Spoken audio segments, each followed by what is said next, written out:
মৌ বিহুক মই নাম দিছোঁ গু বিহু বুলি, কাৰণ ইয়াত এথোপা গু আৰু 4টা মাখি।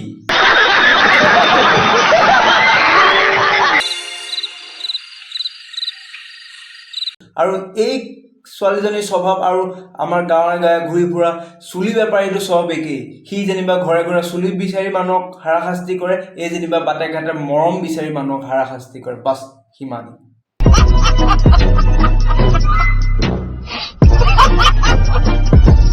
হেল্ল' ফ্ৰেণ্ডছ, জীয়াই আছেনে আপোনালোক? আজি মই এনেকুৱা এটা বিহুৰ কথা ক'বলৈ গৈ আছোঁ যিটো সৃষ্টিকৰ্তাই সেইটো বিহুৰ নাম দিছে মৌ বিহু, কিন্তু মই সেইটো বিহুৰ নাম দিছোঁ গু বিহু, য'ত এজনী মৌ আৰু 4টা ভোমোৰা।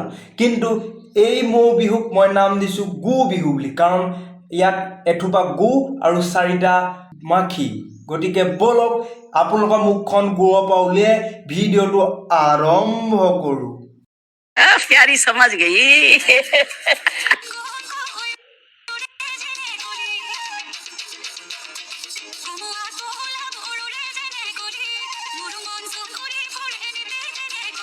এটা চৰকাৰী চাকৰি থকা টপা আংকুলৰ লগত বিয়া হ'বলৈ বহুত ছোৱালীৰ সপোন থাকে, উত্তাউল হৈ থাকে, কিন্তু এই ছোৱালীজনীয়ে 2 ছেকেণ্ডৰ ভিতৰতে এটা ডক্তৰ পতাই দেখুৱাই দিলে যে তাই কি বস্তু পাব।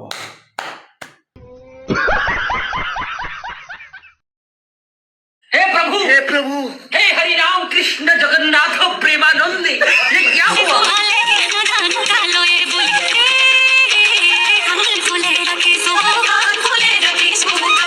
এই দেখোন কেলা কেঁচুৱা হাগিছ সলোৱাৰ আগতে ল'ৰা সলাই থাকে। চাবি আকৌ ডক্তৰ এই তালৈ গ'লে ব্ৰইলাৰ গুচাবলৈ গ'লে গৰম পানীহে কৰিব লাগিব, গম পাবি তেতিয়া কেলা।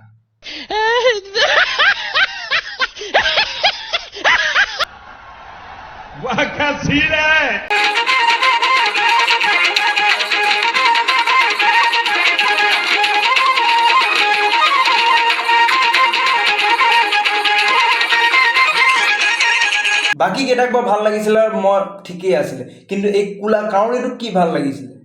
তাৰ ল'ৰা ছোৱালী চাগে তোৰ সমানেই হ'ব। আৰু এই ছোৱালীজনীৰ স্বভাৱ আৰু আমাৰ গাঁৱে গাঁৱে ঘূৰি ফুৰা চুলি বেপাৰীটো চব একেই। সি যেনিবা ঘৰে ঘৰে চুলি বিচাৰি মানুহক হাৰাশাস্তি কৰে, এই যেনিবা বাটে ঘাটে মৰম বিচাৰি মানুহক হাৰাশাস্তি কৰে। বাছ সিমানেই।